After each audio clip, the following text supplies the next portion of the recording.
A werewolf romance audiobook written by Joyce Meyer. Prologue. The blade was silver. I remember that detail with peculiar clarity, even as everything else blurs into red and screaming and the taste of my own blood flooding my mouth. Silver, like moonlight, like the pendant my mother wore before they killed her. Papa held my arms. My own father pinned me to the kitchen table while Margot, his new wife, my stepmother, held the pliers and smiled. "You should have kept your mouth shut about what you saw, little mouse," she whispered, her breath hot against my ear. "But don't worry, we're going to fix that for you." I was 7 years old. The pain was beyond anything I knew existed, beyond the beatings, beyond the burns, beyond the nights locked in the cellar. This was something that reached into the core of who I was and ripped it out by the roots. I tried to scream, but the sound drowned in blood. When it was over, when the thing that had been part of me lay on the table like a piece of meat, Margot leaned close one final time. "Now you'll never tell anyone what you saw. You'll never speak your pain. You'll suffer in silence, just as you deserve." She was wrong about one thing. 13 years later, an alpha king would hear my silence louder than any scream, and he would make them all pay. But before we continue, I would like to know where you are listening from. If it is Alaska, Chicago, Miami, Boston, Madrid, Milan, anywhere in the world, tell us in the comments section. I would also like you to hit the thumbs up button, like, and subscribe for this kind of content to reach others. Part 1. The Breaking. Chapter 1. The Riverside Pack territory smelled like pine and wet earth, but underneath it all was the scent of my own fear. It had soaked into my skin over the years, become as much a part of me as the scar tissue where my tongue used to be. I kept my head down as I scrubbed the packhouse floors, my knees aching against the hard wood. It was barely dawn, which meant I had perhaps 2 hours before the ranked wolves woke and found reasons to kick me, to spit on me, to remind me what I was. Mute, Omega, broken. The daughter of a traitor. That last part wasn't even true, but truth didn't matter in the Riverside Pack. Only power mattered, and I had none. My name was Sarah Ashwood, though most didn't bother using it. They called me the Mute, or the Broken Thing, or simply didn't call me at all. I existed in the spaces between their words, in the silence they'd carved into my flesh when I was too young to understand that some wounds never heal. I was 20 now, 13 years since the night that destroyed my life. 13 years since I watched through a crack in the door as my stepmother Margot murdered the former alpha's mate, and my father helped her hide the body. 13 years since they mutilated me to ensure my silence. The secret had kept them safe all this time. Margot was now the Pack's Luna, having seduced Alpha Donovan within months of the previous Luna's disappearance. My father served as Beta, second only to the Alpha himself. They had everything, and I had nothing but the truth I couldn't speak. I scrubbed harder, watching the soap suds swirl across the floor. My hands were raw and red, calloused from years of labor. I'd been the Pack's slave since I was 8, worked to exhaustion every day, given the smallest portions of food, the coldest corner of the basement to sleep. But I survived. That was something, wasn't it? The sound of footsteps on the stairs made my stomach clench. Too heavy to be one of the other Omegas, too early to be... Well, the little Mute is awake. Marcus, Alpha Donovan's son, 23 and cruel in the way of young men who'd never been told no. He was handsome in a brutal way, all sharp angles and cold blue eyes. He'd made my life particularly miserable over the years, seemed to take special pleasure in tormenting something that couldn't scream. I kept my eyes on the floor and continued scrubbing, but my heart was racing. Marcus never approached me unless he wanted something, and what he wanted was never good. His boot came down on my hand, grinding my fingers into the wet floor. Pain shot up my arm, but I bit down on the inside of my cheek and made no sound. I'd learned long ago that reactions only encouraged him. "Look at me when I'm talking to you, freak." I raised my eyes slowly, keeping my face carefully blank. It was a skill I'd perfected over the years, showing nothing, feeling everything, surviving. Marcus smiled, and my blood went cold. "My father's hosting the Alpha King next week," he said, his boots still pinning my hand. "Apparently His Majesty is touring the packs, looking for something. Weakness, probably, excuses to strip alphas of their territories." The Alpha King, I'd heard stories, whispered in the kitchens and servants' quarters. Caspian Blackthorn, the most powerful werewolf in North America. Some said he could hear thoughts, others claimed he could sense lies. All agreed he was ruthless, merciless, and not to be crossed. "My father's worried," Marcus continued, finally lifting his boot. I pulled my hand back, cradling it against my chest. Worried the king might find out about irregularities. Worried about loose ends. His eyes fixed on me with pointed meaning. Worried about broken little omegas who might find ways to communicate what they shouldn't know. Ice flooded my veins. After 13 years, they were still afraid of what I might reveal, as if I had any way to tell anyone anything, as if anyone would believe a mute omega over an alpha and Luna. Marcus crouched down, his face level with mine. This close, I could smell the coffee on his breath, the expensive cologne he wore. "So here's what's going to happen," he said softly. "During the king's visit, you're going to stay in the cellar, locked up, out of sight. And if you try anything, any hand signals, any writing, anything at all, I'll make sure you lose more than just your tongue. Understand?" I nodded quickly, hating the fear that must be visible in my eyes. "Good girl." He patted my cheek hard enough to sting, then stood. "Now finish the floors, and remember, 1 week. Stay invisible, stay silent, and maybe you'll live through this." He walked away, his footsteps echoing through the empty pack house, and I sat there on the wet floor, trembling. 1 week until the Alpha King arrived. 1 week until... what? What did I hope for? Rescue was a fairy tale, and I'd stopped believing in those the night they cut out my tongue. But something stirred in my chest anyway. Something that felt almost like hope, though I knew better than to trust it. I went back to scrubbing, but my mind was far away, circling around a dangerous thought. What if the Alpha King really could hear silence? Chapter 2. The week passed in a blur of increased labor and decreased rations. The entire pack was preparing for the Alpha King's arrival, which meant the pack house had to be perfect, the grounds immaculate, every wolf on their best behavior. It also meant I had to work twice as hard while eating half as much. By the 6th day, I was dizzy with exhaustion and hunger. I'd been assigned to clean the guest quarters where the king would stay, a massive suite on the 3rd floor with windows that overlooked the forest. As I scrubbed the bathroom tiles, I let myself imagine for just a moment what it would be like to have a room like this. A soft bed, clean sheets, windows that opened to let in the breeze. Pathetic, isn't it? I jerked, nearly dropping my scrub brush. Lydia was standing in the doorway, one of the pack's younger she-wolves. She was ranked higher than me, everyone was, but unlike most, she'd never gone out of her way to hurt me.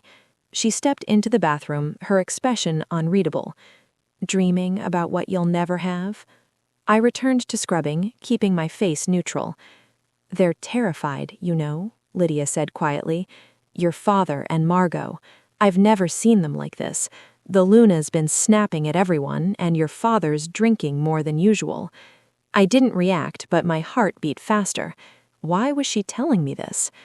There are rumors about the Alpha King, she continued, moving closer. They say he has gifts, that he can sense truth from lies, that he can read wolves like books. They say he kills without mercy when he finds corruption. My hands stilled on the brush. If he's everything they say he is, Lydia's voice dropped to barely a whisper. If he can really see the truth. She met my eyes. Would you want him to? I turned to look at her then, searching her face. What was she asking? Did she know something? I was 10 when the old Luna disappeared, Lydia said. I remember her. She was kind to me when my mother died.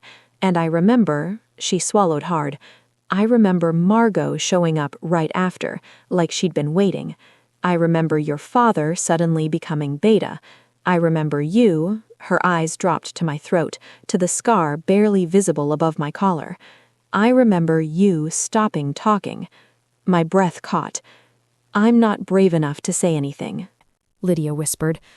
Not like you were, but if someone came who was powerful enough to hear the truth. She met my eyes. Would you tell it, if you could? Yes. The answer screamed inside me, filling every silent space. Yes, yes, yes. But I had no way to say it. Lydia studied my face for a long moment, then nodded slowly, as if she'd heard my answer anyway. They're planning to lock you in the cellar tomorrow night, before the king arrives. But the lock on the old coal room is broken, has been for months. Everyone's forgotten about that room. She moved toward the door, then paused. The king arrives at sunset. Do what you want with that information. She left before I could react, before I could figure out what she meant. But as I returned to scrubbing, my mind raced.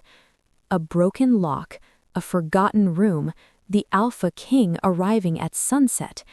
It felt like the universe offering me one chance, one tiny window of possibility. The question was, did I have the courage to take it? Chapter 3. They came for me at noon the next day. I was in the kitchen peeling potatoes under the head cook's watchful eye when my father walked in. I kept my head down, my hands steady on the peeler, but every muscle in my body tensed. Leave us, he said to the cook. She scurried out without question. No one questioned the Beta. I continued peeling, methodical and slow, even as my father's boots appeared in my line of vision. Look at me, Sarah. I raised my eyes. His face was harder than I remembered, more lines around his mouth and eyes. He'd grown fat on his position, on the power and privilege that came with being Beta.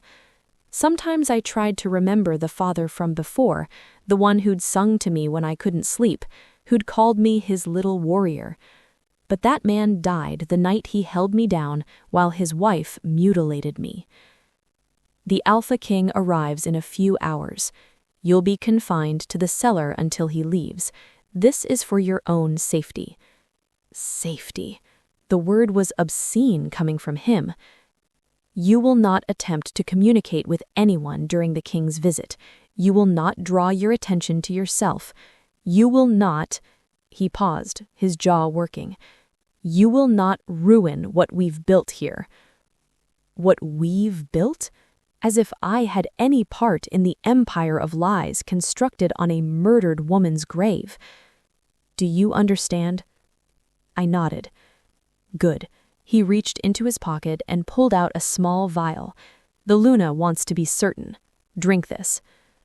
I stared at the vial. Dark liquid. Almost black. Even without scent, I knew what it was. Wolfsbane. Not enough to kill, but enough to weaken, to make me sick and pliable, and too weak to cause trouble. My father uncorked the vial and held it out. Drink, Sarah. Don't make this difficult. I took the vial with shaking hands. 13 years. 13 years of swallowing my rage, my pain, my truth. What was one more poison? I raised the vial to my lips, and then I threw it in his face. The glass shattered against his cheek, wolfsbane splashing into his eyes. He roared, stumbling back, clawing at his face. The liquid would burn, would blur his vision, would hurt. Good. I ran. Behind me, my father's shouts brought others running, but I had seconds, maybe a minute if I was lucky. I knew this pack house better than anyone. I'd cleaned every inch of it for years. I knew the servants' corridors, the hidden spaces, the forgotten corners. I knew where the old coal room was. My bare feet slapped against stone as I raced down the cellar stairs. Behind me, voices shouted. Someone called my name. No, not my name. Never my name. The mute! She's loose! Find her! The cellar was a maze of storage rooms and cold chambers. I ducked through a narrow passage, squeezed past shelving units, my heart hammering so hard I thought it might burst. There, the old coal room, its door half hidden behind a stack of crates. I shoved the crates aside and pulled at the door. It resisted, swollen from moisture, and for one horrible second I thought Lydia had been wrong, thought the door was locked after all. Then it gave way with a groan of old hinges. I slipped inside and pulled it shut behind me, plunging myself into absolute darkness.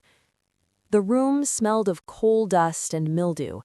I felt my way along the wall until I found the far corner, then sank down, pulling my knees to my chest. Footsteps thundered overhead, voices called out, searching. They'd find me eventually. The pack house wasn't that big, and I had nowhere else to go. But Lydia said the king arrived at sunset. I just had to last until then. In the darkness, I wrapped my arms around myself and waited, counting my heartbeats, counting the minutes, waiting for a king who might hear what I couldn't say, or waiting to die. Either way, I was done being silent. Chapter 4. The darkness was complete, absolute, pressing against my eyes like a physical weight. In the coal room, I couldn't tell if minutes or hours had passed. My only measure of time was the gradual slowing of my heartbeat, the way my breathing finally evened out from panicked gasps to something approaching calm. Above me, the search continued. I heard them ransacking the cellar, throwing open doors, shouting my name that wasn't really my name. At one point, someone stood directly outside the coal room door. I held my breath, pressed myself smaller into the corner, and prayed to gods I'd stopped believing in years ago. The footsteps moved on. But I knew it was only a matter of time. They'd check every room eventually. They'd find me, drag me out, and then... I didn't let myself finish that thought. Instead, I thought about my mother. I'd been 4 when she died, old enough to remember her face, her smell, the way she used to braid my hair and tell me stories about the moon goddess.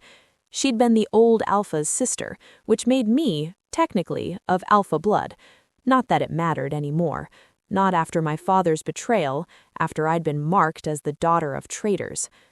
But I remember her telling me that the moon goddess gave voices to those who couldn't speak, that silence had its own language, its own power.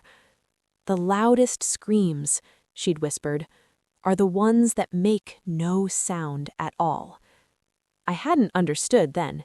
I'd been too young, too whole, my tongue still intact and my words flowing free. But I understood now. 13 years of silence had made me fluent in languages most wolves never learned.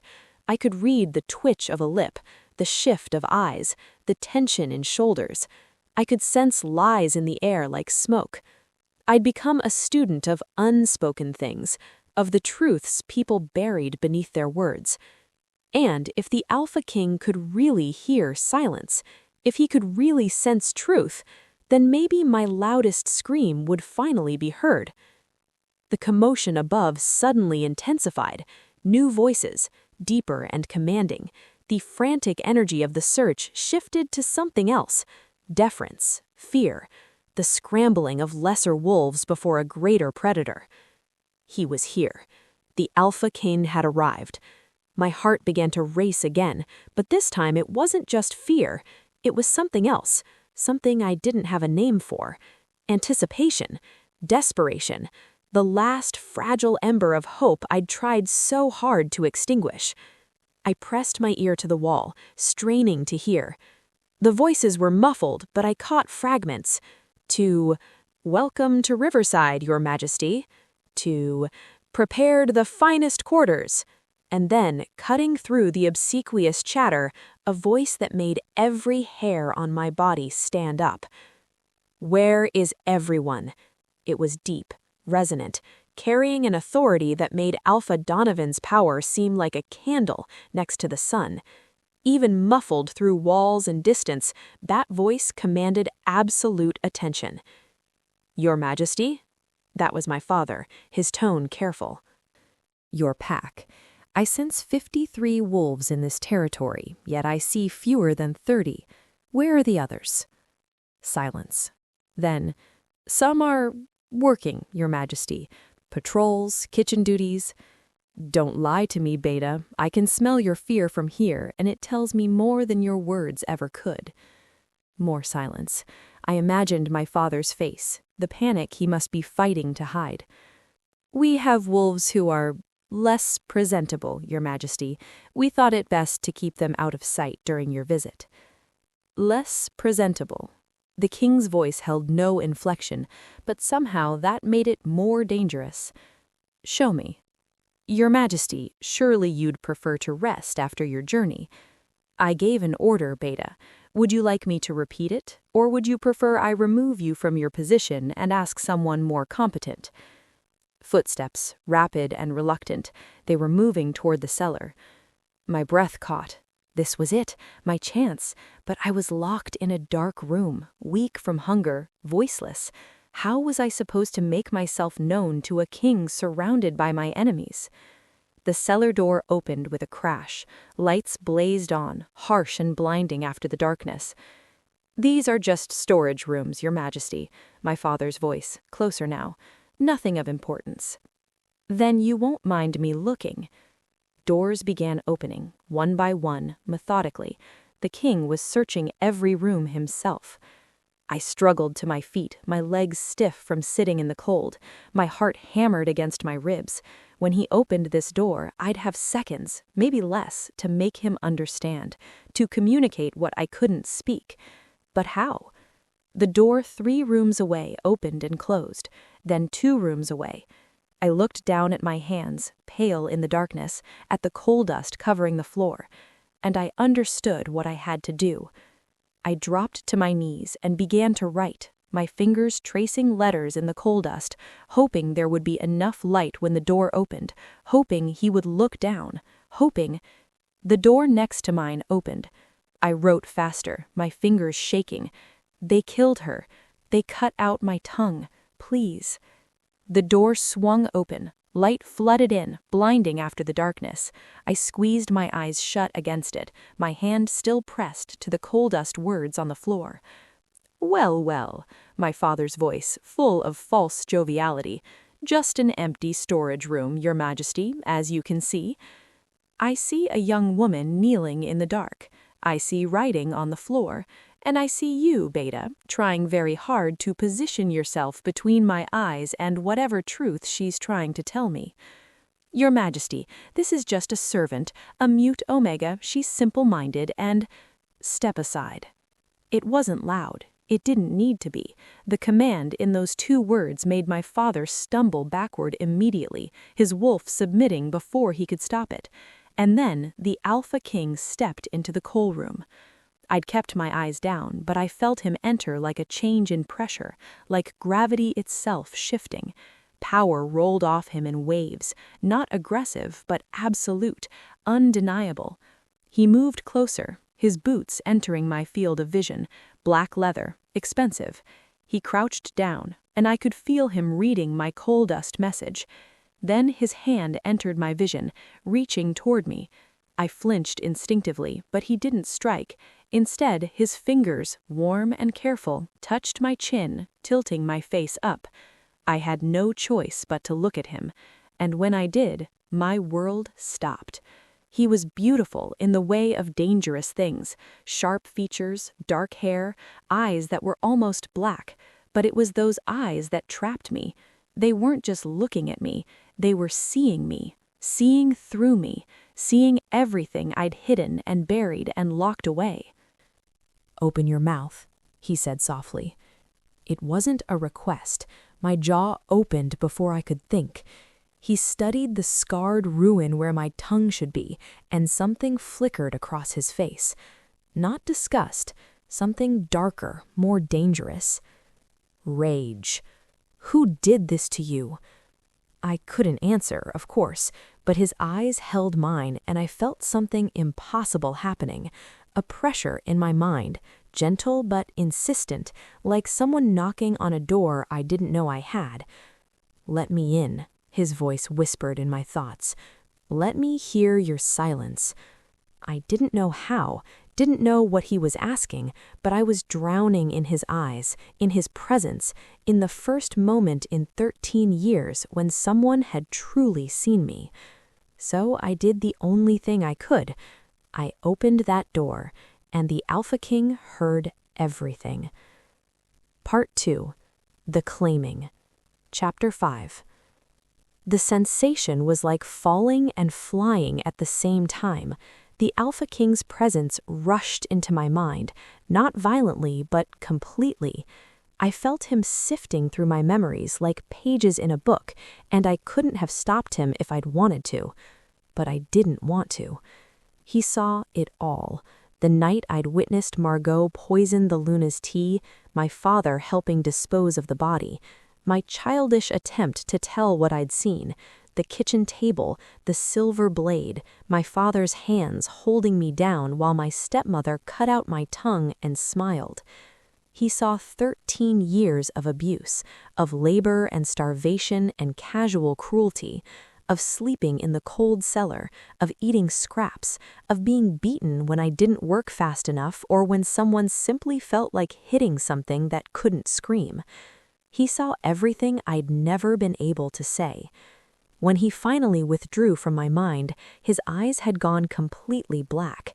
Not with wolf, but with something older, something that made even his wolf seem tame. He stood slowly, still looking at me, and when he spoke, his voice was soft enough that only I could hear. "I claim you." 3 words that changed everything. Then he turned to where my father still stood in the doorway, and his voice carried enough power to shake dust from the rafters. "Summon your Alpha, summon your Luna, summon every ranked wolf in this pack. Now." My father fled. The Alpha King looked back at me, and his expression gentled marginally. "Can you stand?" I nodded and struggled to my feet, my legs shaking. He reached out to steady me, his hand warm on my elbow. "You're safe now," he said quietly. "I swear it on my crown and my blood. No one will ever hurt you again." I wanted to believe him, but I'd learned not to trust promises. As if reading my doubt, and he probably could, he added, "My name is Caspian, and I need you to trust me for the next hour. Can you do that?" I looked into those dark eyes and found myself nodding. "Good. Stay close to me. Don't leave my side no matter what happens." He led me out of the coal room, through the cellar, up the stairs. His hand never left my elbow, a steady anchor in my shaking world. Wolves stared as we passed, their expressions ranging from confused to horrified. We emerged into the main hall where the entire pack was gathering, summoned by their Alpha's command. Alpha Donovan stood at the front, my father and Margot flanking him. All 3 wore expressions of forced calm, but I could smell their fear. Caspian guided me to stand beside him, facing the assembled pack. I'd never stood in this hall as anything but a servant. Now I was at the Alpha King's side, his hand still on my arm, proprietary and protective. "Alpha Donovan," Caspian said, his voice carrying to every corner. "You've ruled the Riverside Pack for how long?" 13 years, Your Majesty." 13 years, and in that time, how many wolves have gone missing from your pack?" "Missing, Your Majesty? I'm not sure I understand." "Don't insult me with lies." Caspian's power filled the room, making lesser wolves drop their eyes. "I asked a simple question. How many wolves have disappeared from your pack in the 13 years of your rule?" Donovan swallowed hard. "Perhaps 3 or 4? Wolves sometimes leave to join other packs, Your Majesty. It's not unusual." 3 or 4, Caspian repeated. "Let me be more specific. Where is Luna Ashwood, your predecessor's mate?" The room went silent. Even the breathing seemed to stop. "Luna Ashwood died, Your Majesty." Margot spoke up, her voice smooth as silk. "It was very sudden. An illness of the heart, the healers said. Very tragic." "Interesting." Caspian's hand tightened slightly on my arm. "Because the young woman beside me witnessed you poison her, witnessed you and the beta dispose of her body in the forest, witnessed you mutilate a 7-year-old child to ensure her silence." Chaos erupted. Wolves shouted, voices overlapping. Margot's face went white, then red. My father began backing toward the door. Alpha Donovan held up his hands, trying to restore order. "Your Majesty, these are serious accusations based on the word of a mute Omega who I have mind-linked with, who I have seen every memory of, every truth, whose silence speaks louder than your lies ever could." He released my arm and stepped forward, and the sheer power rolling off him now made wolves stumble backward. "I am Caspian Blackthorn, Alpha King of North America, and I have seen the truth of this pack. I have witnessed your crimes, your cruelty, your corruption, and I find you wanting." Donovan fell to his knees. "Your Majesty, please, if I had known—" "You knew enough. You took a position you didn't earn, mated a murderer, and allowed the torture of an innocent for 13 years. Caspian's eyes blazed. "For these crimes, I strip you of your title, your rank, and your pack. The Riverside Pack is hereby under my direct authority until a new alpha can be chosen." He turned to my father, who had almost reached the door. "Beta Ashwood, or should I say former Beta, you held your own daughter down while your mate cut out her tongue. You've beaten her, starved her, treated her as less than nothing." Caspian's voice dropped to something almost conversational, which was somehow more terrifying. "You have 3 seconds to shift and run. I suggest you use them." My father ran. He didn't make it to the tree line before Caspian caught him, moving with supernatural speed. I didn't watch what happened next, couldn't watch, but I heard my father's screams, brief and cut short. When Caspian returned, there was blood on his hands. He looked at Margot, who stood frozen in terror. "You," he said softly, "will face trial before the council. They'll decide your fate." Then he turned to me, and his expression shifted to something almost gentle. "It's done. They can't hurt you anymore." I stood there, trembling, unable to process what had just happened. In the space of an hour, my entire world had been torn apart and rebuilt. Caspian reached out and carefully wiped a tear from my cheek. I hadn't realized I was crying. "You're free," he said. "Do you understand? You're free." Free. The word meant nothing and everything. I swayed on my feet, the room tilting. Caspian caught me before I fell, lifting me into his arms like I weighed nothing. "Someone prepare the guest quarters. This woman is under my personal protection.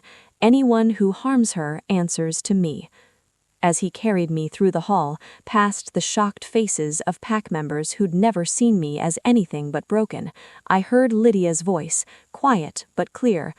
"About damn time." And despite everything, the trauma, the pain, the blood, I felt my lips curve to something I hadn't felt in 13 years. A smile. Chapter 6. I woke in the softest bed I'd ever felt. For a moment, I thought I was dreaming. The mattress beneath me was nothing like the thin pallet in the cellar. The sheets were clean and smooth, the pillow cradling my head like a cloud. Pale sunlight filtered through gauzy curtains, warming my skin. Then, memory crashed back. The Alpha King, the confrontation, my father's death, Margot's arrest. Freedom. I sat up too quickly and my head spun. How long had I slept? The sun was high, midday, maybe later. I'd lost time, consciousness, reality. Easy. I jumped, my heart racing. Caspian sat in a chair by the window, his posture relaxed but his eyes alert. He'd changed clothes. Gone was the formal attire from yesterday, replaced with simple dark pants and a shirt. It should have made him seem more approachable. It didn't. He was still the most powerful being I'd ever encountered, and he was watching me with an intensity that made my skin prickle. "You slept for 16 hours, he said, answering my unspoken question. "A healer checked you over. Malnutrition, dehydration, old fractures that never set properly. Nothing that can't be fixed with time and proper care." He stood and moved closer, and I instinctively pulled the covers higher. He noticed and stopped, keeping distance between us. "I'm not going to hurt you, Sarah." Hearing my name from his lips sent a strange shiver through me. When was the last time someone had used my name? "You've been through hell," he continued, his voice gentle.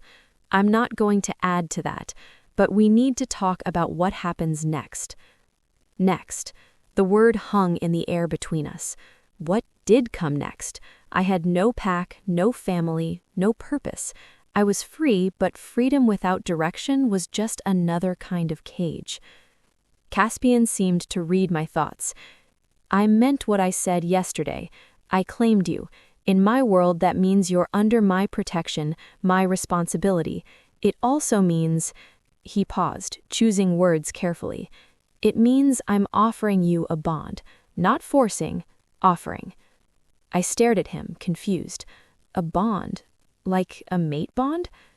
"Not exactly," he said, and I realized with a start that he was still reading my thoughts. "It's more like an anchor, my power, my protection, permanently extended to you. In exchange, you become part of my household, my pack, if you want to call it that, though it's more like a court." He sat on the edge of the bed, careful to keep distance. "I should explain what I am. I'm not just an alpha, Sarah. I'm something older. My bloodline carries gifts, abilities that go beyond normal wolf senses. I can hear thoughts, sense truths, connect with minds." His eyes met mine. "I can give voices to the voiceless." My breath caught. "I can't give you back your tongue," he said quietly. "That damage is permanent. But I can forge a mental link that would allow you to speak directly into the minds of others. Not everyone, just those you choose to allow in, starting with me." Hope and fear warred in my chest. To speak again, even mentally, to have words, to have a voice, but it meant opening my mind completely, letting him in permanently. "I know it's a lot to ask, especially after what you've been through. You have no reason to trust any alpha, let alone one you just met. So I'm not asking for an answer now. Take time, heal, decide if this is what you want." He stood to leave, and I found myself reaching out, grabbing his wrist. He looked down at my hand on his arm, then at my face. I pointed to my throat, to the scar, then to him. "You want the bond?" he asked quietly. I nodded. "Sarah, you don't have to decide now. You can take weeks, months if you need." I shook my head firmly and pointed at him again, then at my heart. Now. I wanted this now. 13 years of silence was enough. Something shifted in his expression. Surprise, maybe. Respect. "You're certain?" I met his eyes and nodded once more. He studied me for a long moment, then sat back down on the bed, this time closer. "The bond will hurt at first, not physically but mentally. It's like opening a door that's been welded shut. Your mind will resist because it's been locked away for so long. You'll feel exposed, vulnerable. I understood. I'd felt vulnerable my entire life. What was one more of it if it meant finally having a voice? You'll need to lower your walls completely. Let me all the way in. Once the bond is formed, you'll be able to raise them again, control who hears your thoughts. But for the initial connection, I need full access. I took a deep breath and nodded. Caspian shifted closer until our knees were almost touching. Look at me. Don't look away no matter what. I locked eyes with him, those impossibly dark eyes that had already seen my worst memories.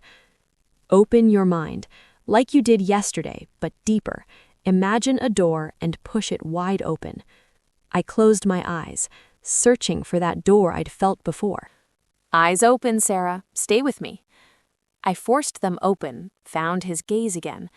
There, that sensation of a door, a barrier. I'd kept it closed my whole life without even knowing it existed. Now I imagined it swinging open, hinges creaking. Caspian's presence flooded in like a tidal wave. I gasped, my hands clutching the sheets. It was overwhelming. His power, his essence, the sheer force of him filling spaces in my mind I didn't know were empty. For a moment, I panicked, tried to slam the door shut again. Stay with me, his voice both aloud and in my head now. I've got you. You're safe. I forced myself to breathe, to keep the door open even as every instinct screamed to protect myself. And then something shifted. The overwhelming presence settled, found places to rest that didn't crush me. The connection solidified, and suddenly I could feel him, not just in my mind, but in my chest, in my bones. An anchor, exactly like he'd said. Good. Now try. Say something. Just think the words like you're speaking them to me. I'd spent 13 years not even thinking in full sentences, afraid that somehow my thoughts would betray me. Now I reached for words like a forgotten language. Hello? Caspian's face broke into a smile, the first real smile I'd seen from him. It transformed his features, make him seem younger, almost boyish. Hello, Sarah. He said it aloud, his voice warm. It's good to finally hear you. Tears spilled down my cheeks before I could stop them. My voice, different from before, silent to everyone else, but mine. After 13 years, I had words again. Thank you. It came out as a whisper in his mind, rough and unpracticed. Thank you, thank you, thank you. You don't have to thank me, he said gently, reaching up to wipe away my tears. This is a gift that goes both ways. You have no idea how rare it is to find someone... He trailed off, something complicated crossing his face. Someone what? Someone whose silence is more honest than most people's words. He stood, giving me space. Rest. Get used to the bond. Tomorrow we'll start working on extending your range, teaching you to speak to others besides me. Where are you going? I have pack business to handle. The Riverside Wolves need a new structure, new leadership. He paused at the door. But I'm just downstairs if you need me. Call out with your mind. I'll hear you anywhere in the territory now. After he left, I sat in the soft bed, testing my new voice in the privacy of my own thoughts. My name is Sarah Ashwood. I am 20 years old. I survived. The words felt powerful, real, like I was rebuilding myself one syllable at a time. Chapter 7. The next 3 days passed in a blur of new experiences. Caspian was patient, teaching me to control the mental bond, to direct my thoughts instead of broadcasting everything. It was harder than it looked, like learning to whisper after only knowing how to shout. You're doing it again, Caspian said, amused. As we sat in the library, he was reviewing pack documents while I practiced. I don't need to know your opinions on every book title you see. Sorry, I clamped down on my thoughts, trying to create that barrier he taught me about. Is this better? Much. Now try speaking to Lydia. Lydia sat across from us, pretending to read but clearly waiting. She'd been assigned as my companion, partially as a reward for helping me, partially because she was one of the few pack members I flinched away from. I reached out with my mind, imagining the words flowing towards her instead of Caspian. Lydia? She jumped, nearly dropping her book. Whoa, that's so weird. I can hear you, but it's like inside my head. Is it okay? Caspian said I should practice with someone else. It's fine, just surprising. She grinned. What should we talk about? For the next hour I practiced, speaking mind to mind with Lydia while Caspian monitored, occasionally offering corrections. It was exhausting. Mental communication took energy I hadn't known I possessed, but also exhilarating. I had a voice, not the same one I'd lost, but a voice nonetheless. When we broke for lunch, Caspian dismissed Lydia and gestured for me to follow him to the dining room. Over the past days, he'd insisted I eat with him at the main table, instead of in the kitchens. It still felt wrong, sitting in a chair instead of serving, but he was inflexible on this point. You're not a servant anymore, he'd said firmly the first time I'd tried to argue. You're under my protection, which means you eat when I eat, sleep in comfortable quarters, and are treated with respect. Anyone who has a problem with that can take it up with me. No one had taken it up with him. Now, as we sat down to lunch, I noticed how the pack members who served us kept their eyes down, their movements careful. They were afraid of Caspian, not in the same way they'd feared Alpha Donovan, but in the way prey feared a predator who was currently well-fed. They're terrified of you, I observed, watching a young Omega nearly drop a bowl in his nervousness. Good, Caspian said aloud, then seemed to remember I preferred mental communication and switched. Fear keeps them honest. These wolves looked the other way while you were tortured. They don't deserve comfort. Not all of them knew. They knew enough. His mental voice was hard. They saw the bruises, the scars, the way you were treated. They chose not to care. I couldn't argue with that. It was true. Even the kindest pack members had simply accepted my suffering as normal. What happens to them now, the pack? I'm appointing a new alpha, Caspian said, switching back to speaking out loud. Someone from outside, someone I trust. The Riverside pack will be rebuilt from the ground up. New hierarchy, new rules. He paused. And you'll be part of that decision. I nearly choked on my water. Me? I don't know anything about pack politics. You know more than you think. You've observed this pack for 13 years from the bottom looking up. You've seen how power corrupts, how cruelty spreads. His dark eyes found mine. I want you to help identify who deserves second chances and who should be exiled. The weight of that responsibility settled on my shoulders. I'd never had power before, not even power over my own life. Now he was offering me a say in the fate of dozens of wolves. I don't know if I can be fair. I'm not asking you to be fair.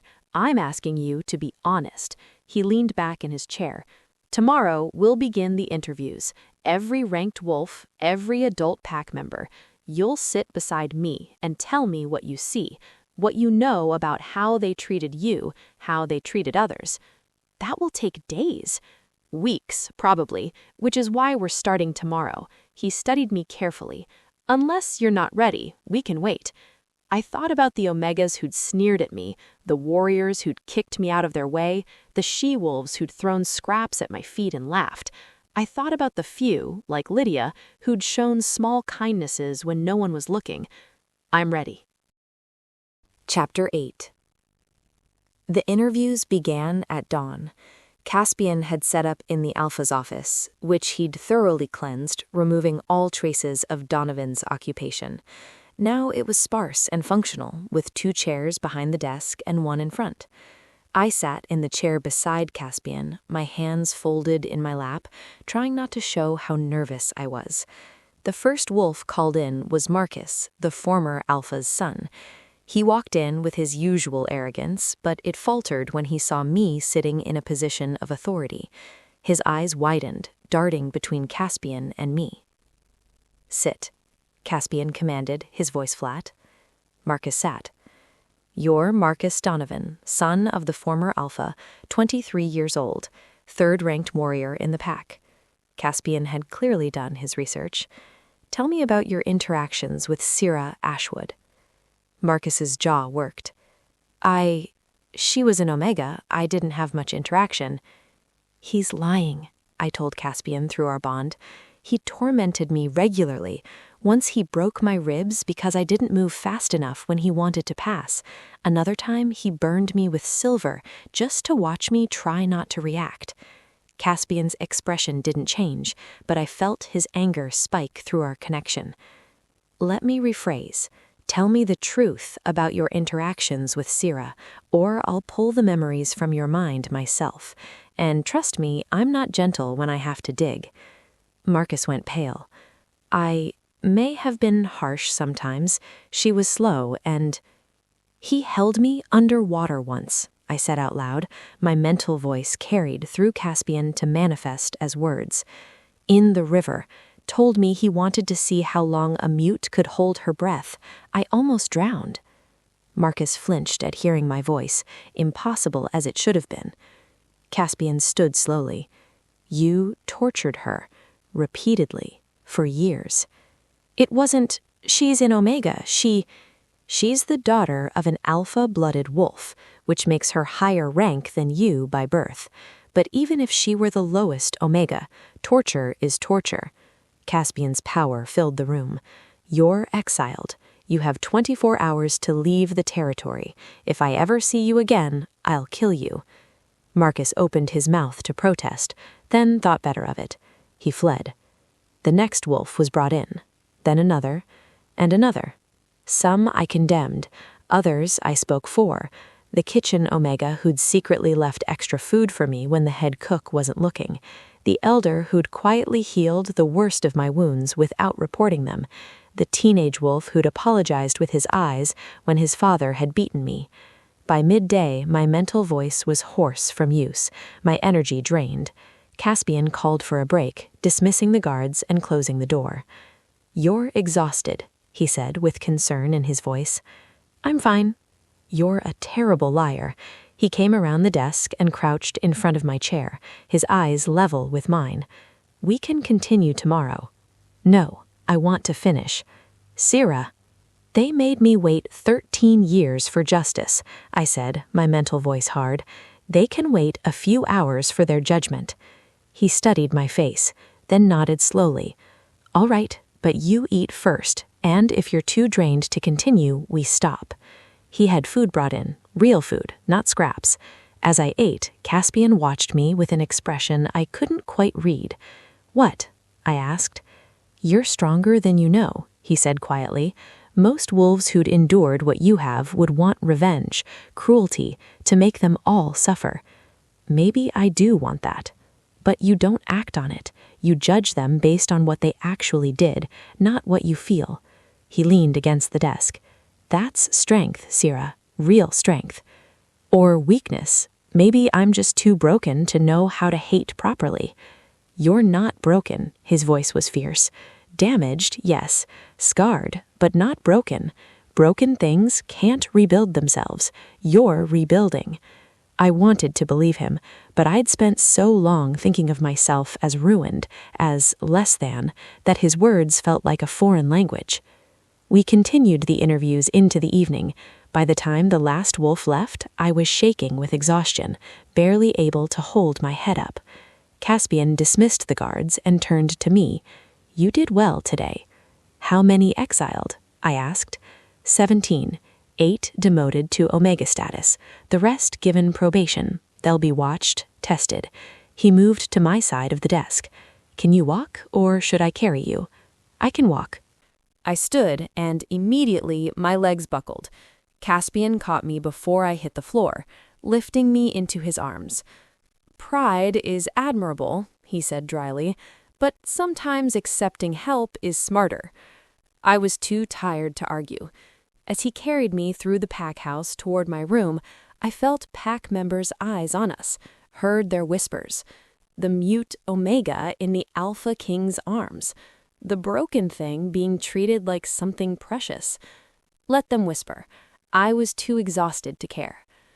Caspian deposited me on my bed, then surprised me by sitting on the edge.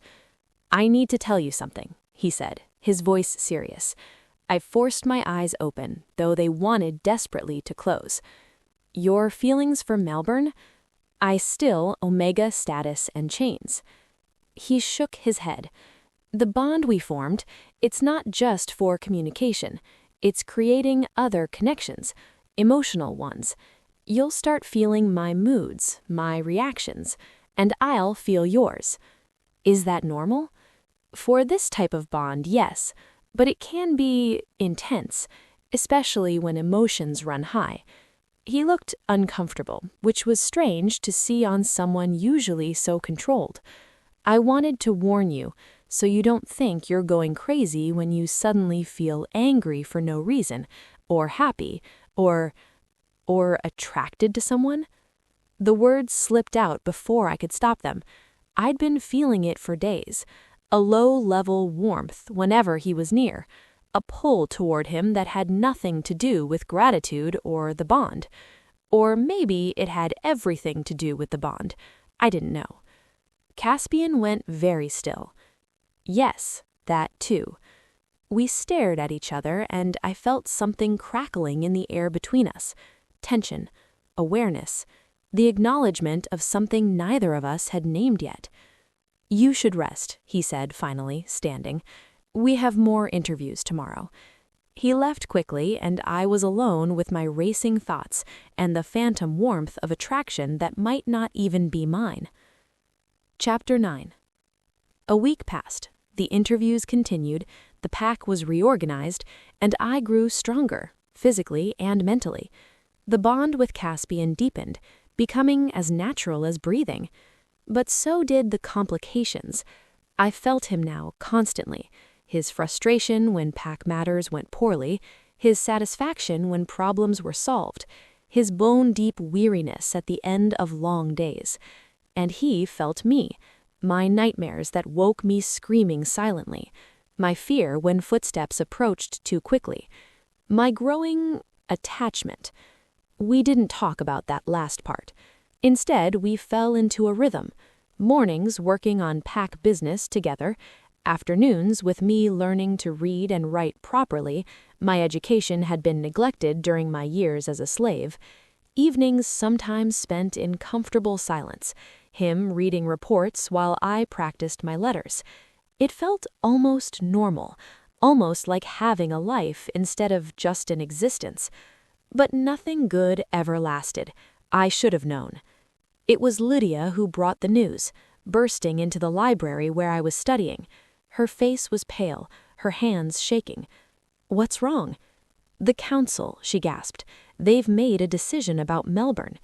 My blood went cold. Melbourne. I'd almost forgotten about her in the busy days since her arrest, almost convinced myself the nightmare was truly over. "Where's Caspian?" Lydia asked. "In meetings." "What did they decide?" Lydia's face told me everything before her words did. "They're releasing her. Insufficient evidence," they said. "Your testimony can't count because you can't speak in an official hearing, and there are no other witnesses to the murder." The room tilted. I grabbed the desk to steady myself. "But Caspian saw my memories. He knows the truth." "His word isn't enough. The council has laws, old laws about evidence and testimony. They're saying memories can be manipulated, that mental communication isn't reliable for capital punishment cases. They're releasing her tomorrow." Tomorrow. Margot would be free tomorrow. The woman who'd cut out my tongue, who'd murdered the Luna, who'd tortured me for 13 years. Free. I reached out through the bond, finding Caspian in his meeting across the territory. I didn't form words, just sent a wave of panic, of need. He was at my side within minutes, leaving his meeting unfinished. One look at my face and his expression hardened. "You heard." I nodded. "I'm fighting it," he said immediately. "I've already lodged formal protests with the council, but they're bound by laws that predate my reign, and overturning them requires unanimous vote from all regional alphas." "So she just walks away?" "Not if I have anything to say about it." His jaw was tight. "But legally, my hands are tied. For now." "For now" means she's free tomorrow. "Which is why you're staying close to me until this is resolved. She can't touch you while you're under my direct protection." "She shouldn't be able to touch anyone." My mental voice was raw with fury and fear. "She's a murderer." "I know." Caspian's own anger bled through the bond, mixing with mine until I couldn't tell where his rage ended and mine began. "Believe me, I know." That night, I couldn't sleep. Every creak of the house made me jump. Every shadow looked like Margot's silhouette. The bond with Caspian was the only thing keeping me from complete panic. I could feel him, awake and alert, in his room down the hall, his presence a steady anchor. Around midnight, I gave up pretending to sleep and went to his room. I knocked softly, and his voice came immediately. "Come in." He was sitting by the window, still fully dressed, looking out at the dark forest. He didn't seem surprised to see me. "Can't sleep either?" he asked. I shook my head and crossed to sit in the other chair. For a long time, we sat in silence, watching the night. "I thought it was over," I finally said. "I thought I was free." "You are free." "Not while she's alive, not while she could come back, could hurt someone else." "She won't. I promise you, Sarah. Even if the council releases her, even if the law protects her, she won't hurt you again." "How can you promise that?" He turned to look at me, and his eyes were black again, not with Wolf, but with that older, Barker thing that lived inside him. "Because if she comes anywhere near you, law or no law, I'll kill her myself, and damn the consequences." The words should have frightened me.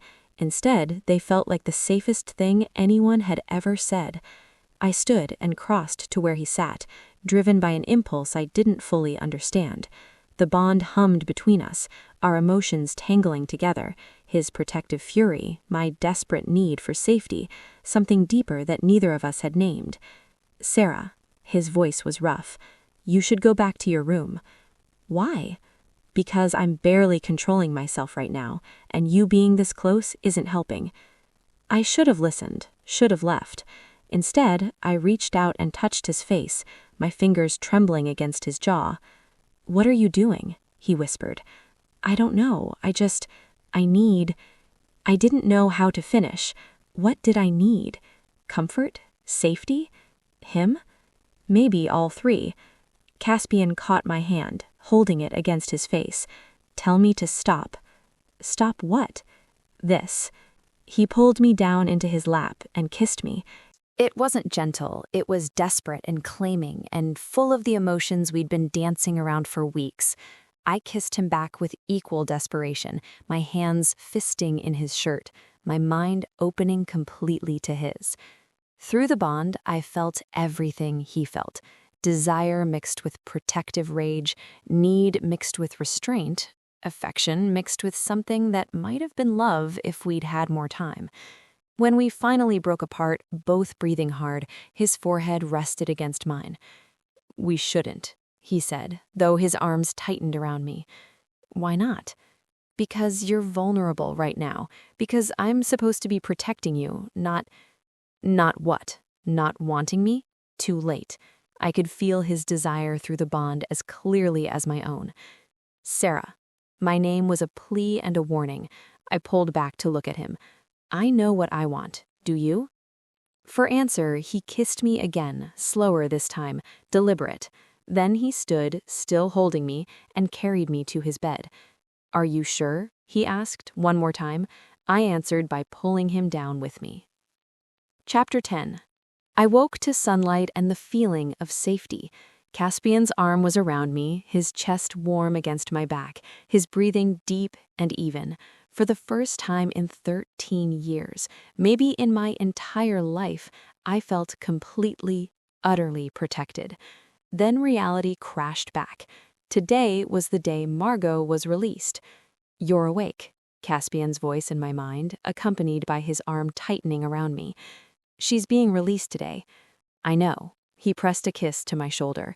"But the terms of her release are strict. She's banned from this territory, required to register with the council monthly, and she has a tracking spell on her. If she comes within 100 miles of you, I'll know." "That's not enough." "I agree, which is why I've assigned her a shadow, one of my own wolves posing as her probation officer. She won't breathe without me knowing about it." I turned in his arms to face him. "You did that for me?" "I'd do a lot more than that for you." His expression was serious. "Last night wasn't just, 'I need you to understand. This isn't temporary for me.'" "What is it then?" "Complicated." He smiled slightly. "You're under my protection. You're bonded to me mentally, and now He trailed off. "Consummated our bond?" That's one way to put it. His fingers traced patterns on my shoulder. "The problem is, politically, this creates complications. You're not officially my mate, but we're bonded in ways that are almost as permanent. The council will have opinions." Let them have opinions. I felt fiercer than I'd ever felt. I'm not going anywhere. "Good, because neither am I." He kissed me, soft and sweet. "Now get dressed. We have a pack to finish reorganizing." The next weeks were strange. Margot was released and assigned to a small territory on the opposite coast.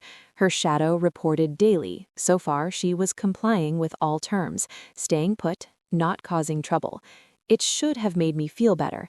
Instead, I felt like I was waiting for a trap to spring. Caspian, meanwhile, had found a new alpha for the Riverside pack, a steady older wolf named Henrik, who'd served as an enforcer in the capital.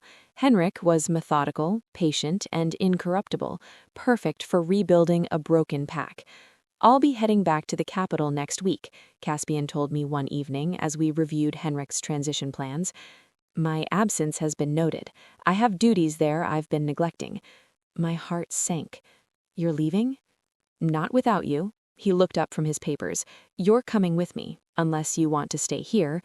"With the pack that tortured me for 13 years? No thank you." "Then it's settled. You'll come to the capital, live in my household. We'll figure out the rest as we go." The rest, meaning our relationship, my status, what I was to him and he was to me. We still hadn't defined it. Lover seemed too small, mate too official, something in between that had no name. The day before we were scheduled to leave, Lydia helped me pack my few belongings. I'd accumulated more in the past weeks than I'd owned in 13 years, clothes that fit, books, small luxuries. "You're really going?" Lydia said, trying to smile. "Come with us. Caspian said I could bring someone." "To the capital? To the Alpha King's court?" She laughed. "Sarah, I'm a nobody, Omega, from a disgraced pack. I don't belong there." "Neither do I, but I'm going anyway." "That's different. She gestured helplessly. "You're his." Was I? The bond said yes. My heart said yes. But officially, legally, I was nothing to him. Just a wolf under his protection. It shouldn't have bothered me, but it did. That night, lying in Caspian's arms, our last night in the Riverside territory, I finally voiced the fear I'd been carrying. "What am I to you, really?" He was quiet for a long moment. "What do you want to be?" "I don't know. Something real. Something with a name." "The bond we share is more real than most mate bonds I've seen. You're in my head, my heart.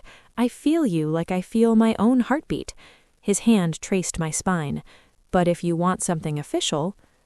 "I want to know I'm not just a charity case, not just someone you're protecting out of duty." "Sarah," he rolled me over to face him, his expression fierce. "You were never a charity case. From the moment I saw you in that coal room, read your silence, felt your truth, you became mine, not in ownership, but in choice, my choice. And I'm hoping your choice too." "It is," I whispered. "You know it is." "Then that's what you are, mine, and I'm yours. We'll figure out the politics, the titles, the official status, but that's the truth underneath it all." I kissed him, pouring every ounce of feeling through the bond: gratitude, desire, trust, and maybe, just maybe, love. Part 3. The Reckoning. Chapter 11. The capital was overwhelming. I'd never left Riverside territory before, never seen buildings taller than 3 stories or crowds thicker than a pack gathering. The capital was a city of thousands, wolves from every territory living and working side by side, and at its center stood the palace, a massive complex that served as both Caspian's home and the seat of his power. "It's too much," I told him through the bond as our car approached. "Too many people, too many scents, too much everything." "You'll adjust," he said calmly, "and remember, you're not a servant here. You're part of my household. No one will dare disrespect you." He was right about that. The moment we arrived, staff members practically tripped over themselves to serve me. My rooms plural, were larger than the entire basement I'd lived in. I had a bathroom with hot water that never ran out, a closet bigger than my old sleeping space, windows that overlooked gardens I couldn't even name. "This is insane," I said aloud, forgetting and using my mental voice. A nearby maid jumped at hearing my voiceless words manifest in her mind. Caspian had authorized a dozen trusted staff members to receive my mental communication.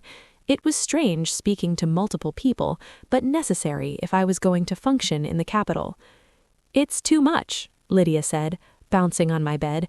She'd accepted my invitation at the last minute, unable to resist the adventure. "This is amazing, Sarah. You have servants, you!" "It feels wrong," I meant it. "It feels like justice," Caspian said from the doorway. He'd changed into formal attire, black shirt and pants that made him look every inch the king he was. A knock interrupted us.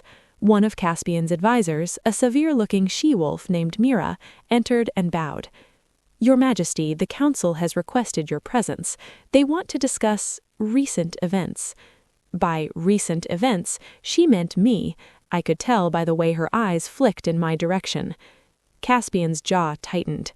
"Tell them I'll attend their meeting tomorrow." "They're rather insistent it be today, Your Majesty." "And I'm rather insistent on settling my household first, tomorrow." The command in his voice made even Mira step back. After she left, I touched Caspian's arm. "You can go. I'll be fine." "They can wait. You're my priority right now." "I don't want to cause problems between you and the council." "You're not causing anything. They are, by presuming to summon me like a subordinate." He pulled me close, pressing a kiss to my forehead. "Let them gossip. Let them speculate. They'll adjust, just like everyone else." But will they? I could already feel the stares, hear the whispers. The mute Omega the king brought back from the territories, his latest obsession, his charity project. Through the bond, Caspian felt my doubt. They don't matter. They do if they can make life difficult for you. No one makes my life difficult without consequences. His smile was sharp. Trust me on that. The next day, Caspian attended the council meeting. I stayed behind, exploring my new home with Lydia, trying not to feel overwhelmed by the luxury. But even in the palace, with guards at every door and safety assured, I felt watched, judged, like at any moment someone would realize I didn't belong and send me back to the basement where I came from. When Caspian returned, his mood was dark. That bad? "They want to meet you, officially. Judge your suitability." Suitability for what? For being in my life. His anger bled through the bond. "They have opinions about who I should associate with. Apparently, a mutilated Omega with no formal rank doesn't meet their standards." I felt my stomach drop. Maybe they're right. They're not. He grabbed my shoulders, his eyes fierce. "You are stronger, smarter, and more honest than half the council combined. Your silence speaks more truth than their endless words." "That's poetry, not politics." "Then I'll make it politics." He released me, pacing. I'm calling a formal gathering. You, me, the full council. I want them to hear your story. All of it. I want them to understand what you survived, what you overcame. Caspian, I can't speak to a room full of strangers. You speak to me. I'll broadcast it. They'll hear every word through our bond. He stopped pacing, his expression set. It's time the capital understood who you are and what justice really looks like. The gathering was set for 3 days later, 3 days for me to prepare to bare my soul to the most powerful wolves in North America, 3 days to practice speaking publicly through Caspian's voice, 3 days to convince myself I deserved to be heard. It was the longest 3 days of my life. Chapter 12. The council chamber was designed to intimidate. High ceilings, stone walls, a circular table with 13 seats for the regional alphas. Caspian sat at the head, and I sat beside him in a chair that had been added specially. Every eye in the room was on me. I tried not to shake. You don't have to do this, Caspian reminded me through the bond. We can leave right now. No, I want them to know. Counselors, Caspian began, his voice carrying to every corner. Thank you for gathering. I've called you here to introduce Sarah Ashwood formally and to share her testimony regarding the Riverside Pack corruption case. Murmurs rippled through the chamber. One of the alphas, a grizzled man from the Eastern Territory, spoke up. Your Majesty, with all due respect, we've already reviewed the case. The council made its decision regarding the former Luna Margot based on available evidence. What more is there to discuss? The truth, Caspian said flatly, which you failed to hear because you dismissed Sarah's testimony as unreliable. He looked at me, and I felt his support flowing through the bond. But today, you'll hear it properly. Sarah, whenever you're ready. I took a deep breath and reached for the bond, letting my thoughts flow through Caspian. His voice became mine, speaking my words to the assembled council. My name is Sarah Ashwood. I am the daughter of Beta Marcus Ashwood and Luna Catherine Ashwood, sister to the former Alpha of Riverside.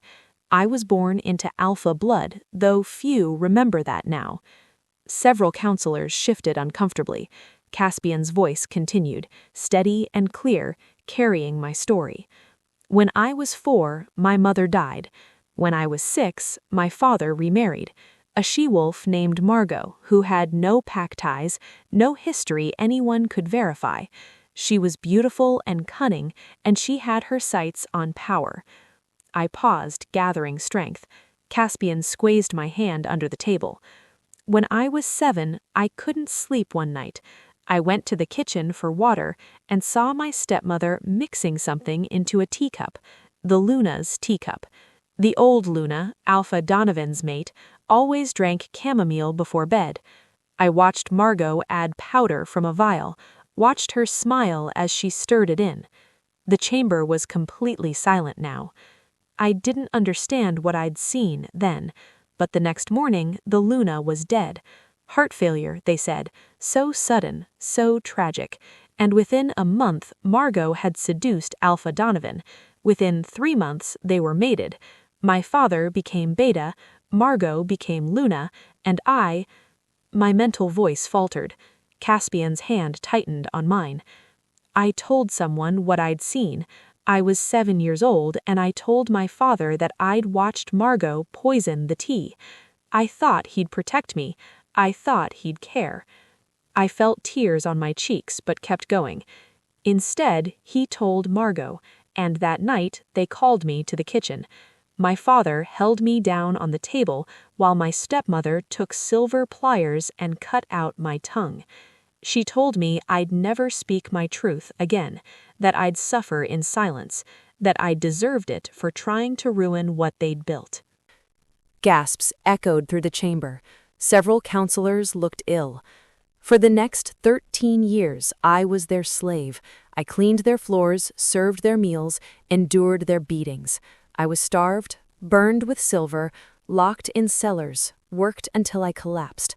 all while they lived in luxury built on a murdered woman's grave. Caspian's voice remained steady, but I could feel his rage through the bond, barely contained. I survived because I had no other choice, and when Alpha King Caspian arrived and offered me a voice through our bond, I finally, after 13 years, could speak my truth. I looked around the table, meeting each counselor's eyes. You dismissed my testimony because I have no tongue, because I'm an Omega, because you decided my silence made my truth less reliable than their lies. But I was there. I saw the murder. I survived the punishment for witnessing it, and every scar on my body is evidence of the justice you failed to deliver. Silence. Complete, absolute silence. Then the Eastern Alpha spoke, his voice rough. Your Majesty, if this testimony is accurate, it is, Caspian said coldly. I've seen every memory, felt every moment of her pain. There is no doubt. Then we made a grave error in releasing the former Luna Margot, the Alpha stood. I move to revoke her release and issue a warrant for her immediate arrest. Seconded, another voice called. Thirded. Within minutes, the council had unanimously voted to reverse their decision. Margot would be arrested, tried properly, and if found guilty, when found guilty, executed for murder. I should have felt victorious. Instead, I felt hollow. After the council dismissed, Caspian led me from the chamber. We were barely in the hallway when I collapsed against the wall, shaking. I can't believe I did that. You were magnificent. He pulled me into his arms, not caring who saw. They heard you, Sarah. Really heard you. Will it be enough? Will they actually arrest her, or will she disappear? They'll arrest her. I'll make sure of it. His voice hardened. And I'll be there when they do. Chapter 13. Margot was arrested 3 days later. Caspian's shadow had tracked her to a small cabin in the Western Territories, where she'd been living under a false name. She didn't resist when the guards came, she was too smart for that. But the look in her eyes when they dragged her into the capital, when she saw me standing beside Caspian in the palace courtyard, was pure venom. You little bitch, her composure finally cracking. I should have killed you when I had the chance. But you didn't, Caspian said softly, and now you'll pay for that mistake. They took her to the dungeons beneath the palace. Her trial was set for 2 weeks out, enough time to gather evidence, prepare testimonies, ensure everything was done according to council law. I should have felt safe. Margot was locked up, my testimony had been heard, justice was finally coming. But something felt wrong. I couldn't explain it, couldn't point to any specific threat, just a creeping sensation of wrongness that made my skin crawl. You're anxious, Caspian observed one evening as we lay in his bed. I'd been sleeping there most nights now, finding comfort in his presence. I can feel it through the bond. Something's not right. Margot is in a cell with 24-hour guards. She can't hurt you.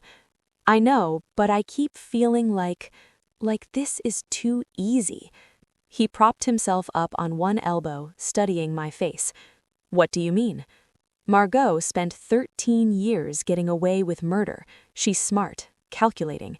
Would she really just let herself be arrested without a plan? Caspian was quiet for a moment. Then, you think she has an escape route? I think she always has an escape route. The next morning, Caspian doubled the guard on Margot's cell and ordered a full search of her belongings from the cabin. They found nothing suspicious, clothes, some money, basic supplies. But my unease didn't fade. A week before the trial, it all went wrong. I was in the gardens with Lydia, enjoying the afternoon sun, when alarms started blaring. Guards rushed past us, weapons drawn. Through the bond, I felt Caspian's fury spike like a knife. What's happening? Stay where you are. Don't move. Don't go anywhere without guards. I'm sending someone to you now. Caspian, what happened? A pause that felt like eternity. Then, Margot escaped. My blood went cold. How? Someone helped her. We're tracking them now, but what? She left a message. For you.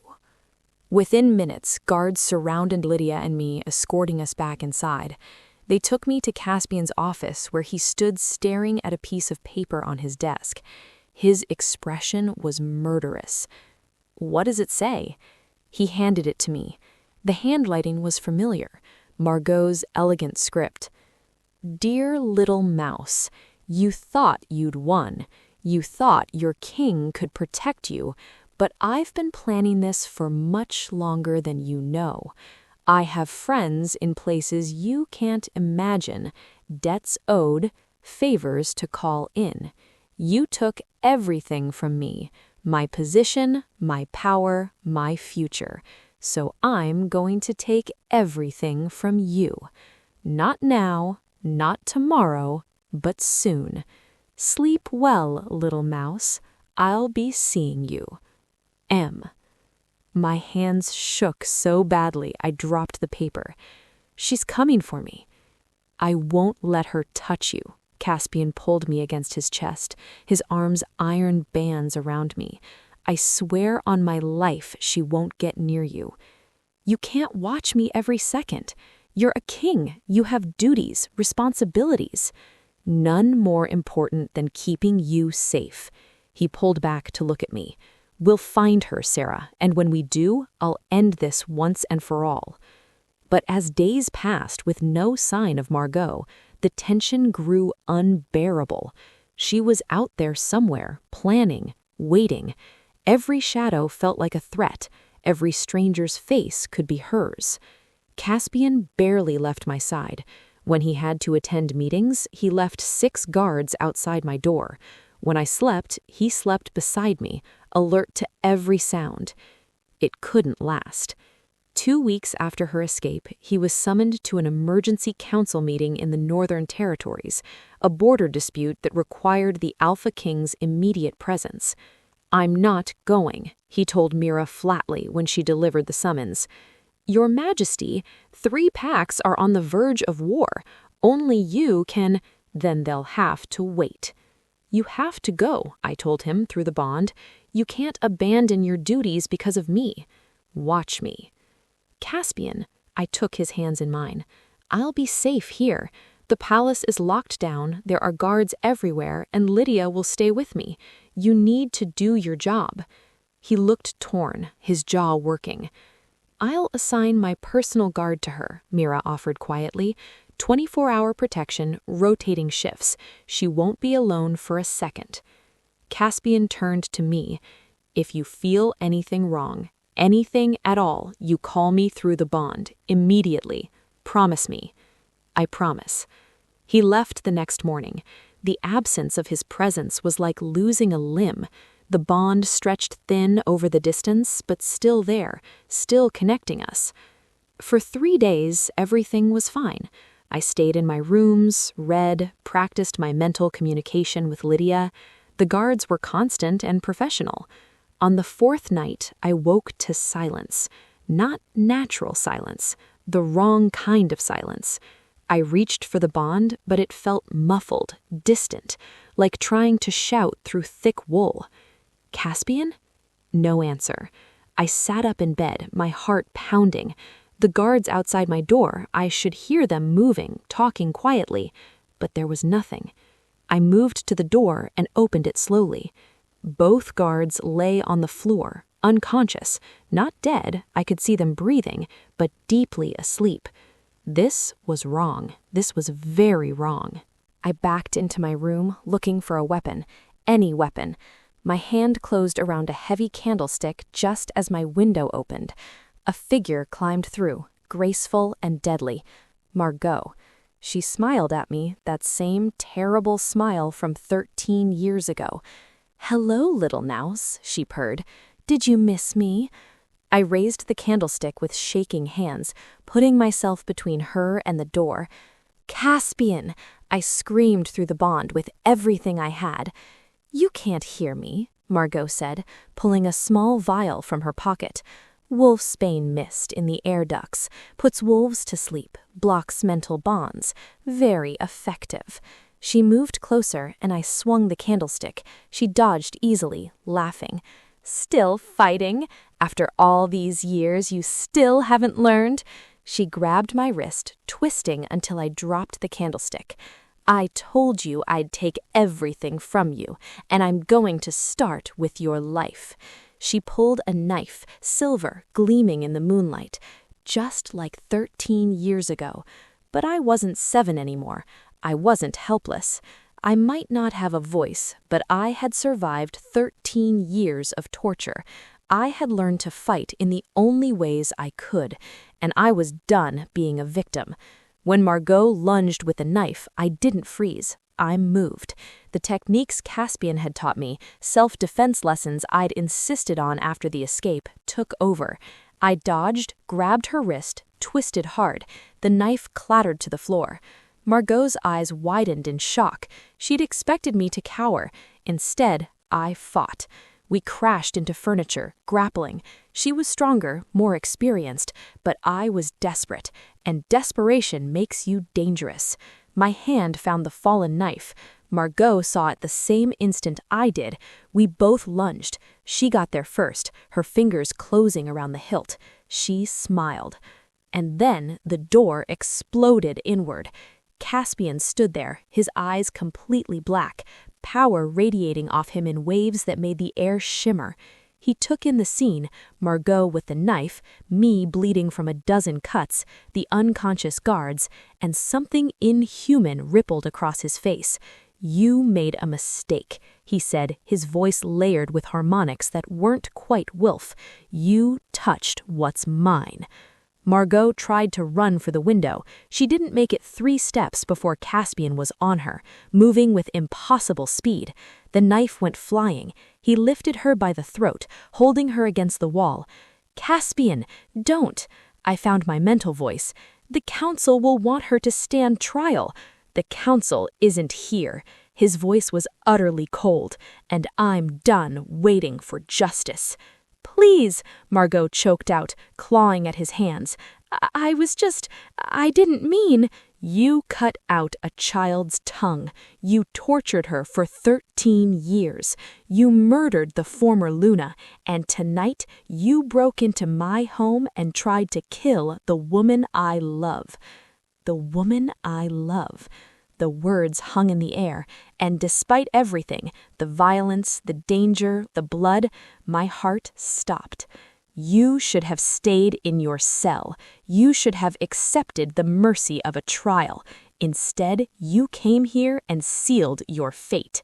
The council can judge your corpse." He didn't give her time to scream. It was quick, efficient, final. When it was over, when Margot's body lay lifeless on the floor, Caspian turned to me. The inhuman darkness faded from his eyes, replaced with desperate concern. "Sarah." He crossed to me in 2 strides, his hands gentle as they checked my injuries. "Are you hurt? Did she—" "I'm okay." I was shaking, adrenaline still flooding my system. "You came. How did you know?" "I felt it. Through the bond. It was faint, muffled, but I felt your fear and I ran. I broke every speed limit, violated every traffic law, and I'd do it again. I'd cross the world if you called me." "You said you loved me." He went still. Then a small, shaky smile crossed his face. "I did, didn't I? Bad timing?" "Terrible timing." But I was smiling too, through tears and shock. "Say it again." "I love you." He kissed me softly. "I love you, Sarah Ashwood. I think I have since I found you in that coal room writing truth in the dust." "I love you too." The words felt enormous, terrifying, perfect, even though you just murdered someone in my bedroom. "Technically, it was defense of my mate," he paused. "If you want to be my mate, officially." I looked at him, this powerful, deadly, complicated man who'd heard my silence and given me a voice, who'd crossed territories to save me, who'd killed for me without hesitation. "Yes," I said simply, "I want to be yours, officially." "Good." He pulled me against his chest, holding me like I was precious, breakable, "because I'm never letting you go." Outside, guards were stirring, the wolfsbane wearing off. There would be questions, investigations, council meetings about Caspian's actions, political complications from killing a prisoner without trial. But right now, in this moment, wrapped in his arms, with Margot finally, permanently gone, I was free. Truly, completely free. Epilogue, 2 years later. The gardens of the Capitol Palace were in full bloom, and I sat on a bench beneath an old oak tree reading a book in the afternoon sun. I still couldn't speak aloud. My tongue was still gone, that permanent scar. But I'd learned that voices came in many forms. Through the bond with Caspian, my mate now, officially recognized by the council after months of political maneuvering, I could speak to anyone I chose. My mental voice had become familiar to the palace staff as any spoken words. But more than that, I'd learned to write. Not just basic literacy, but real writing. Essays, letters, even poetry. My words on paper carried weight, carried truth. I'd written a book about my experiences. Not for publication, I wasn't ready for that kind of exposure, but for myself, to process everything I'd survived. Caspian had read every word, had held me through the nightmares that writing it triggered. And slowly, painfully, I'd healed. The scars were still there, physical and mental. I still flinched at sudden movements sometimes, still had panic attacks when rooms felt too small or hands came too close to my face. But I was healing. There you are. I looked up to see Caspian approaching, and my heart did that stupid flutter it always did when I saw him. 2 years of mating, and he still affected me like the first time I'd looked into his eyes. "You're back early," I observed. He'd been in a council meeting that was supposed to last all afternoon. I told them I had more important things to do. He sat beside me, pulling me against his side. "How are you feeling?" "Good. A little tired, but good." His hand moved to my stomach, resting there with a gentleness that made my breath catch. We'd found out 3 weeks ago. A baby. Somehow, impossibly, despite everything my body had been through, I was pregnant. Caspian cried when I told him, actual tears streaming down the face of the most powerful alpha in North America. "Are you scared?" he asked quietly. "Terrified," I admitted. "What if I am a terrible mother?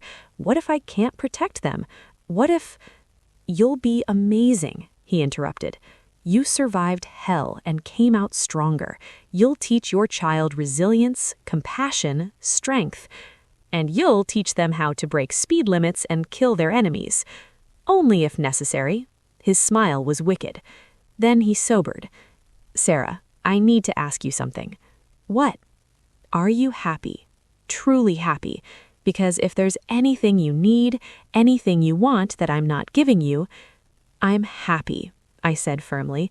"For the first time in my life, I'm genuinely, completely happy." And it was true. I had a mate who loved me, friends like Lydia who'd followed me to the Capitol and now works as my assistant, a home where I was safe and valued. I had a voice, even if it was silent. I had a future, even if it was uncertain. I had everything I thought was impossible. "Good." He kissed my temple. "You deserve happiness. You deserve everything." "So do you." "I have everything." His hand tightened on mine. "I have you." We sat in comfortable silence, watching the sunset over the gardens. In a few hours there would be a formal dinner, more politics, more council members to manage. Tomorrow, Caspian had to leave for the Southern Territories to mediate another dispute.